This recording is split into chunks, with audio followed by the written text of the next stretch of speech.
we've measured out all our dry ingredients, and for most of these blends we've used these fancy little high media concentrates or extracts. We have potato dextrose broth, high veg peptone, which is the one I use. There's several to get. Yeast extract powder, which I use in place of our traditional nutritional yeast flakes, which we'll kind of go into another method for doing that. If you have yeast flakes, I'll show you how to try and get some clear agar from that. Anyhow, we've got several blends here, and I would definitely recommend, if you don't have one, keep a notebook, because all this stuff, it seems like you'll remember it, but tomorrow we'll forget that shit. Anyhow, so I've got all my recipes listed out here. I'm doing some MDYA, some MDYP, some more grain water. We got some grain water with this fancy mica pigment in it. We will see what that does.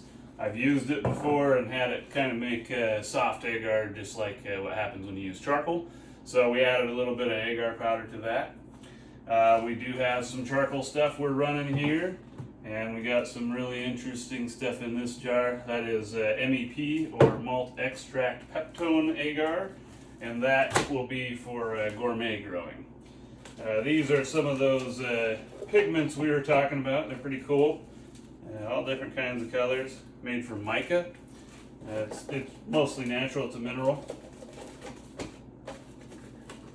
Anyhow, you also will probably notice that I've got all my stuff in Ziploc bags, or they come in sealed bags. Most of the ingredients that we mess around with are hydroscopic, something like that. Anyhow, they suck water out of the air, they get sticky, they stick to everything, and it's darn terrible. Okay, so we got our dry ingredients measured out. And now we're going to go over the difference between using yeast extract powder, which comes out clear without any kind of filtration, and nutritional yeast flakes, which is what most of us start out with and think is perfectly awesome. This stuff is about the same price, and you can use a little bit less, and it always comes out clear.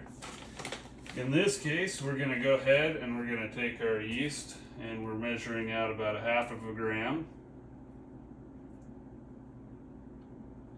All right. So now we've got our yeast.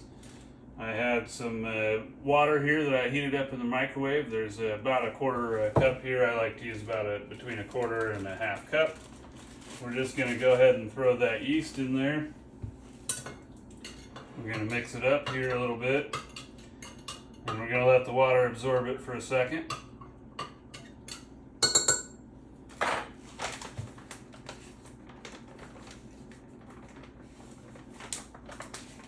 Now we're going to take it and we're going to stick it in the microwave for another 30 seconds or so. Probably a little less because there's not much water in here. The idea is just to get it boiling and melt everything down. While we're doing that, we'll go ahead and take our other dry ingredients, the agar powder and our peptone there, and we'll see if we can get it all in the jar. And then we're going to take our little fancy jar set up here. Let's get some new filters. Those ones are dirty.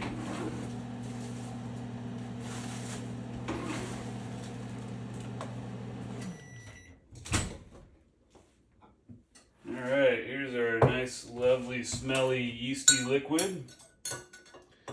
You can do this for potato flakes too, but it is significantly more difficult to filter. You need to screen it through a metal screen first, or a cheesecloth filter, something like that.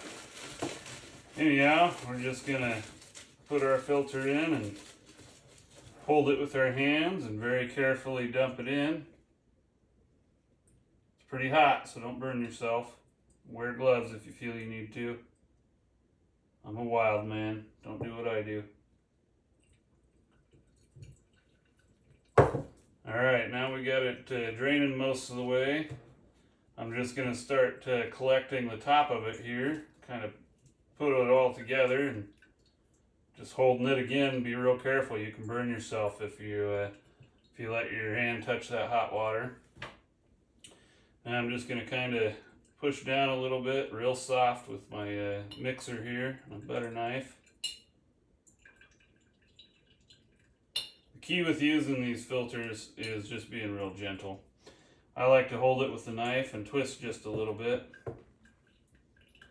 Kind of keeps the bag from popping on you there. All right, now we're towards the end. You want to make sure that you take your filter there. If it's hot, wear some gloves because this one's pretty hot. All right, so we squeezed out as much as we could without burning our hand. Now we're going to take it and make sure we got everything. We'll take a second coffee filter.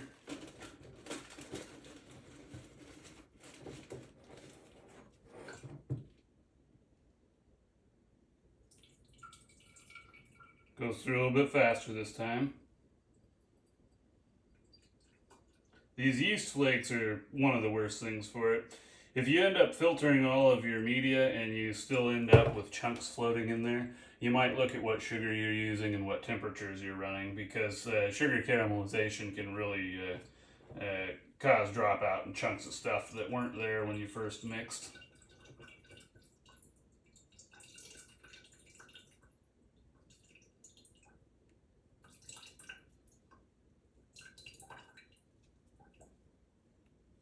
Alright, that's all we got. We're done with our yeast water. We're going to go ahead and set it aside and add it for the next step. Okay, so now we're going to go through and we're going to go ahead and top these all off to 500 milliliters. Making sure to take our fancy little yeast water here and put it in our jar. The key ingredient that I find with having a bunch of these jars is numbering them. I used to put the actual recipe on there, but they don't make that permanent marker called permanent for no reason. It doesn't like to come off this stuff.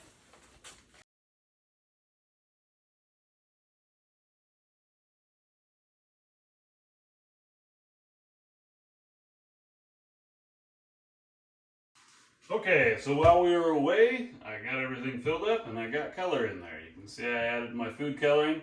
I like to add between 10 to 20 drops, just depends on the color and the brand.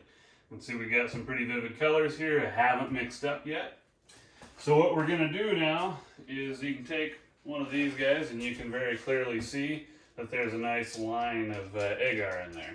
So we're going to take our lid here, we're going to close it up. And shake it up real good, and we're going to back it off a little bit, keep it open, and we're going to put it in the microwave for about 1 minute. Microwave 30 seconds to 1 minute at a time until the liquid starts to foam, then boil. Do this 3 times, letting the liquid cool a few seconds each time. Alright, so that was our third boil, or our melting process. What we really did is we just heated up the water and the agar at the same time in the microwave until it tried to boil over. And as it does that, it melts the agar and makes it go into the water. Makes it so it's nice and clear like that. If you look closely, you can see all our sediment's gone out of the bottom. No chunkies in there. Just looks beautiful.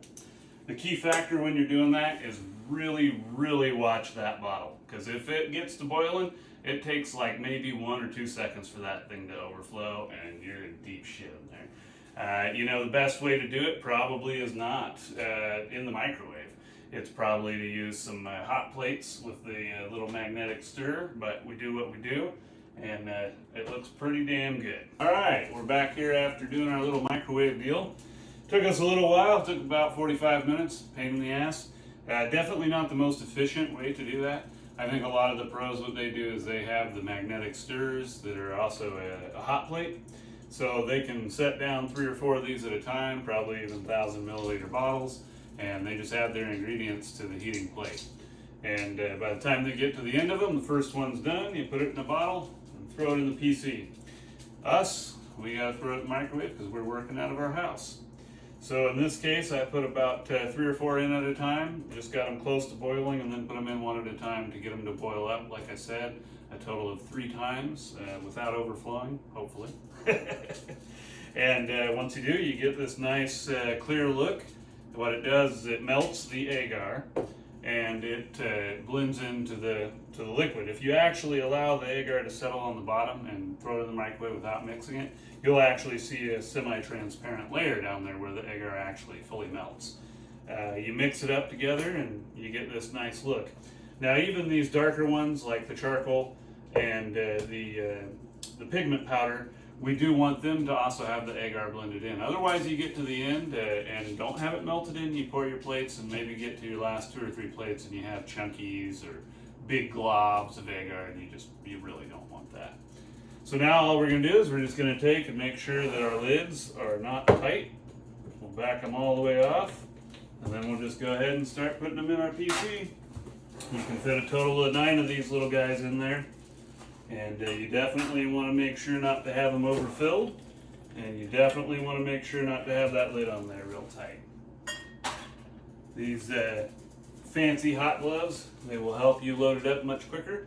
I would recommend getting a pair. Alright, we're all loaded up now. We're going to take our lid and throw it on.